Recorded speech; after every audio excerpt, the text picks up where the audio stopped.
اعوذ باللہ من الشیطان الرجیم نحمده ونصلي على رسوله الكريم اما بعد فاعوذ باللہ من الشیطان الرجیم بسم اللہ الرحمن الرحیم.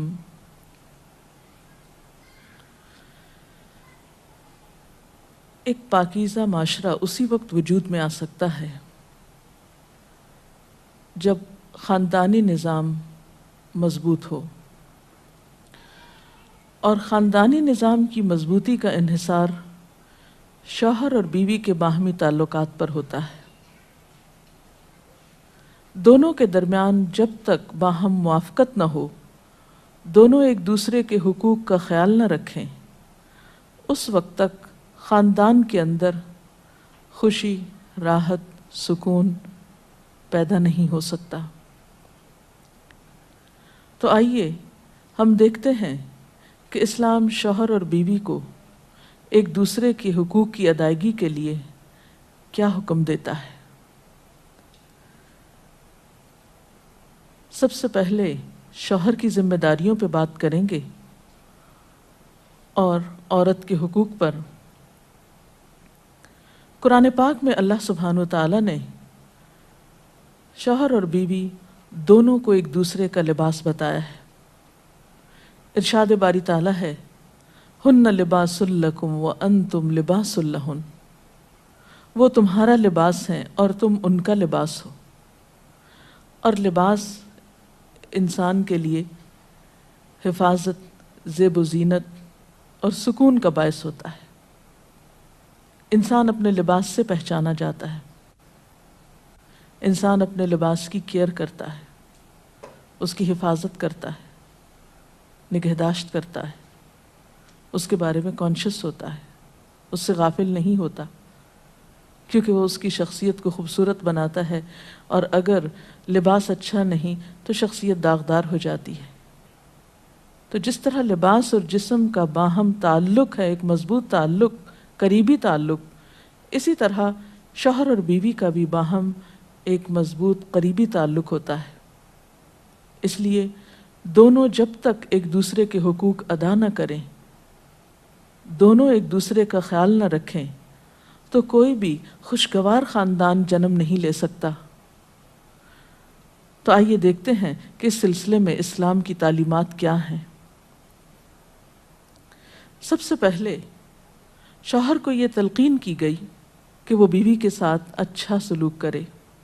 قرآن پاک میں اللہ تعالیٰ فرماتے ہیں، وَعَاشِرُوهُنَّ بِالْمَعْرُوفِ، اور ان عورتوں کے ساتھ معروف طریقے سے، بھلے طریقے سے زندگی بسر کرو. حجۃ الوداع کے موقع پر نبی صلی اللہ علیہ وسلم نے مردوں کو تلقین کرتے ہوئے فرمایا، لوگو سنو، عورتوں کے ساتھ اچھے سلوک سے پیش آؤ، کیونکہ وہ تمہارے پاس قیدیوں کی طرح ہیں. تمہیں ان کے ساتھ سختی کرنے کا کوئی حق نہیں سوائے اس صورت کے جب ان کی طرف سے کھلی ہوئی نافرمانی سامنے آئے. اسی طرح آپ نے اپنے اس خطبے میں یہ بھی فرمایا کہ دیکھو سنو، تمہارے کچھ حقوق تمہاری بیویوں پر ہیں اور تمہاری بیویوں کے کچھ حقوق تم پر ہیں.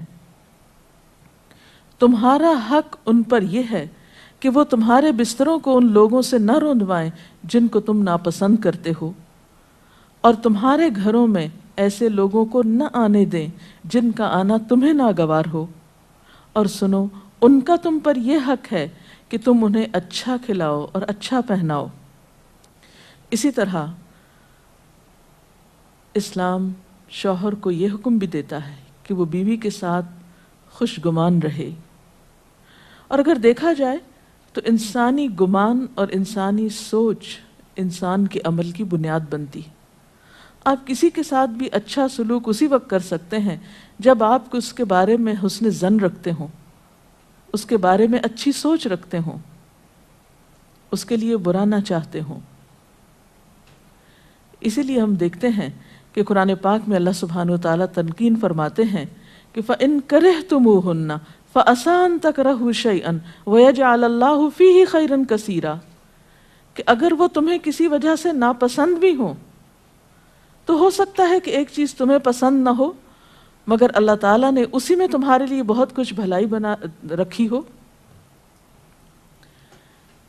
اس مفہوم کو آپ صلی اللہ علیہ وسلم نے ایک حدیث میں یوں بیان کیا ہے کہ کوئی مومن اپنی مومنہ بیوی سے نفرت نہ کرے، اگر بیوی کی کوئی عادت اس کو پسند نہیں تو ہو سکتا ہے کوئی دوسری خصلت اس کو پسند آ جائے۔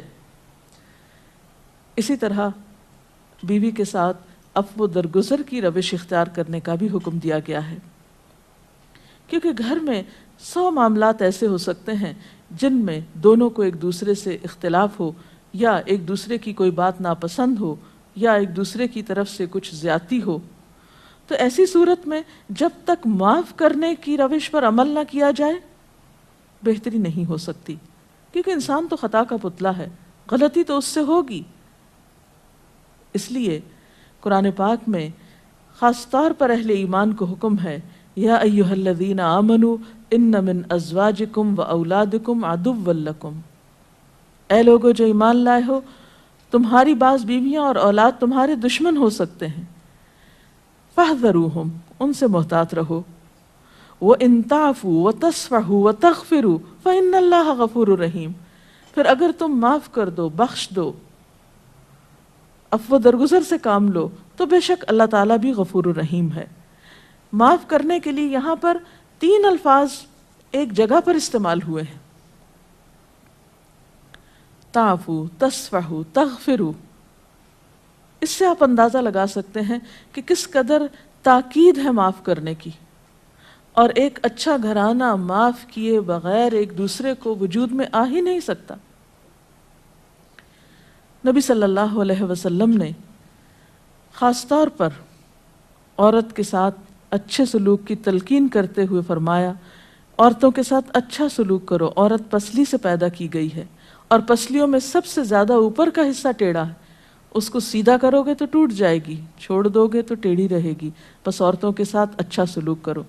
بعض اوقات یہ سمجھا جاتا ہے کہ اس میں شاید عورتوں کی توہین کی گئی، نہیں، اس میں عورت کی فطرت کو بتایا گیا ہے کہ اس کے اندر ایک خاص طرح کے جذبات اللہ تعالیٰ نے پیدا کیے ہیں۔ مرد عموماً زیادہ عقل سے کام لیتے ہیں جبکہ عورت جذبات سے کام لیتی ہے، تو مرد اپنی سوچ کے مطابق عورت سے معاملہ نہ کرے، بلکہ عورت کی پوزیشن کو دیکھتے ہوئے، اس کے جذبات کو دیکھتے ہوئے اس سے معاملہ کرے اور حسن سلوک کرے، تو خاندانی زندگی زیادہ خوشگوار ہو سکتی ہے۔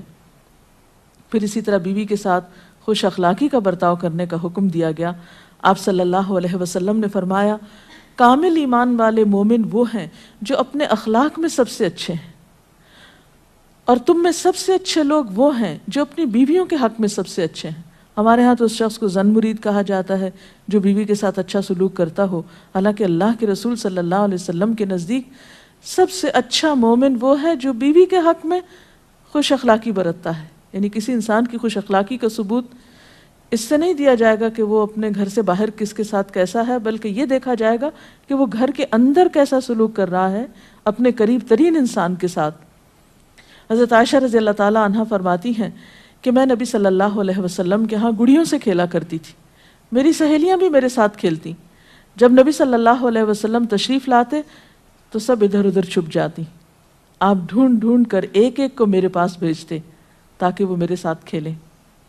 اس سے آپ اندازہ لگا سکتے ہیں کہ آپ صلی اللہ علیہ وسلم کا اپنے ازواج مطہرات کے ساتھ کیسا سلوک تھا، کیسا معاملہ تھا، اور وہ ان کے جذبات کا کس قدر خیال رکھتے تھے۔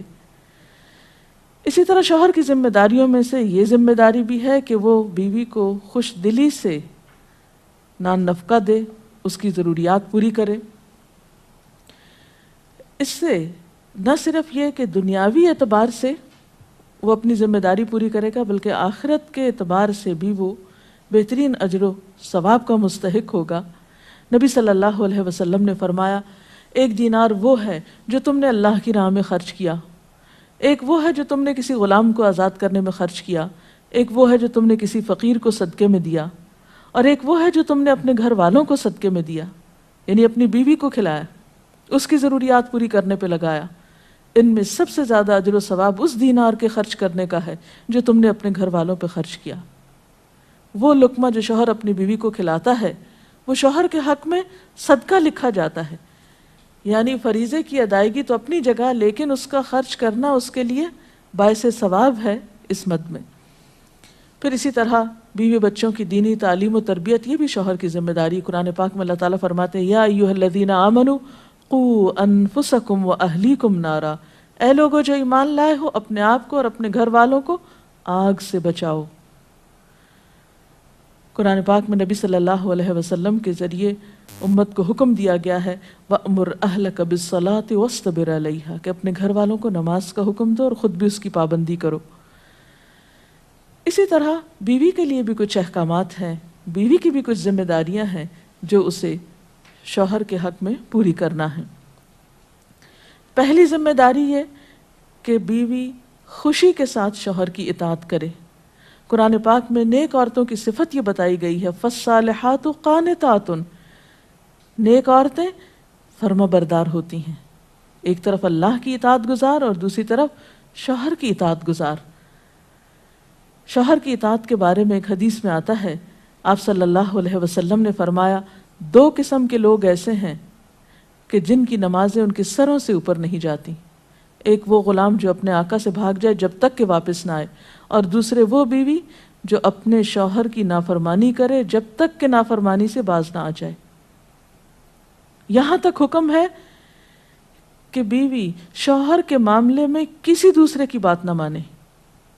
یعنی شادی کے بعد ایک عورت جب شوہر کے گھر چلی جاتی ہے تو پھر شوہر کا حق سب سے بڑا ہو جاتا ہے. بعض اوقات ہمارے معاشرے میں ایک طرف شوہر کچھ کہتا ہے، دوسری طرف والدین کچھ کہتے ہیں، تیسری طرف کسی اور کا مشورہ کچھ ہوتا ہے، عورت بیچاری بیچ میں پس جاتی ہے. ایسے موقع پر عورت کے لیے کیا لازم ہے، اس کی پرائرٹی کیا ہوگی کہ وہ اپنے شوہر کی بات مانے. عورت کی دوسری بڑی ذمہ داری اپنی آبرو اور عزت و عصمت کی حفاظت ہے. عورت کوئی ایسا کام نہ کرے جس سے اس کی عفت و عصمت پر کچھ حرف آئے. ازدواجی زندگی کی خوشی کا راز باہم ایک دوسرے پر اعتماد ہے. اگر کوئی بھی ایسا کام عورت کرتی ہے جس سے شوہر کے دل میں شک ہو جاتا ہے، اعتماد ختم ہو جاتا ہے، تو اس سے ازدواجی زندگی کی خوشیاں ختم ہو جاتی. یہ اعتماد بے حد ضروری ہے اور اس کے لیے اپنی عزت عصمت کی خصوصی حفاظت. نبی صلی اللہ علیہ وسلم نے فرمایا عورت جب 5 وقت کی نماز پڑھے، اپنی آبرو کی حفاظت کرے، اپنے شوہر کی فرما بردار رہے تو وہ جنت کے جس دروازے سے چاہے داخل ہو جائے. اسی لیے شوہر کی اجازت اور مرضی کے بغیر گھر سے بھی نہیں نکلنا چاہیے. حضرت معاذ بن جبل کہتے ہیں کہ نبی صلی اللہ علیہ وسلم نے فرمایا خدا پر ایمان رکھنے والی عورت کے لیے جائز نہیں کہ وہ اپنے شوہر کے گھر میں کسی ایسے کو آنے دے جس کا آنا شوہر کو پسند نہ ہو، اور ویسی صورت میں گھر سے نکلے جب اس کا نکلنا شوہر کو پسند نہ ہو. اطاعت کے علاوہ شوہر کو خوش رکھنا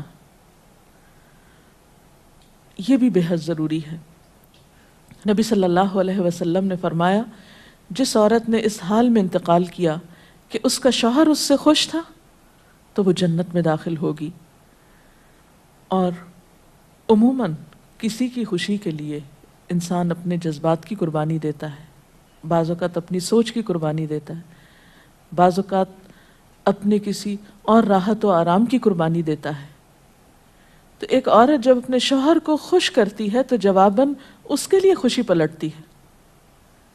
اس لیے گھریلو زندگی کی خوشی کا انحصار اسی بات پر ہے کہ دونوں ایک دوسرے کے لیے قربانی کے جذبات رکھتے ہوں، ایک دوسرے کے لیے رحمت اور ایک دوسرے کے لیے مودت کا ذریعہ ہوں. جیسا کہ قرآن پاک میں شادی کا مقصد ہی یہ بتایا گیا کہ دونوں کے درمیان باہم مودت اور رحمت کے جذبات ہوں، ایک دوسرے کے لیے سکون کا باعث ہوں، تاکہ انسانی زندگی بہترین طریقے پر رواں دواں رہے. اسی طرح شوہر سے محبت کا اظہار کرنا، اس کے ساتھ وفادار رہنا، اس کا احسان ماننا یہ بھی بے حد ضروری ہے. حضرت اسماء کہتی ہیں کہ ایک بار نبی صلی اللہ علیہ وسلم میرے پاس سے گزرے، میں اپنی سہیلیوں کے ساتھ تھی. آپ نے ہمیں سلام کیا اور ارشاد فرمایا تم پر جن کا احسان ہے ان کی ناشکری سے بچو. تم میں سے ایک اپنے ماں باپ کے گھر کافی دنوں تک بن بیاہی بیٹھی رہتی ہے، پھر اللہ تعالیٰ اس کو شوہر عطا کرتا ہے، اولاد دیتا ہے، اور ان سارے احسانات کے باوجود اگر کبھی کسی بات پہ شوہر سے ناراض ہوتی ہے تو کہہ اٹھتی ہے میں نے تو کبھی تمہاری طرف سے کوئی بھلائی دیکھی ہی نہیں. تو یہ جملہ ناشکری کا جملہ ہے جو عورت کو نہیں بولنا چاہیے. قیامت کے دن اللہ تعالیٰ اس عورت کی طرف نظر رحمت اٹھا کر نہیں دیکھے گا جو شوہر کی ناشکری ہوگی۔ اور آخری بات یہ کہ عورت کے اوپر لازم ہے کہ وہ اپنے گھر بار، مال و اسباب اور اپنی ذمہ داریوں میں شوہر کی مددگار رہے، شوہر کی وفادار رہے۔ آپ صلی اللہ علیہ وسلم نے فرمایا قریش کی عورتیں کتنی اچھی عورتیں ہیں جو بچوں پہ بہت مہربان اور شوہر کے گھر بار کی حفاظت کرنے والی ہیں۔ آپ صلی اللہ علیہ وسلم نے ایک اچھی عورت کی خوبیاں بیان کرتے ہوئے فرمایا مومن کے لیے خوف خدا کے بعد سب سے مفید اور باعث خیر نعمت نیک بیوی ہے۔ اور نیک بیوی کون؟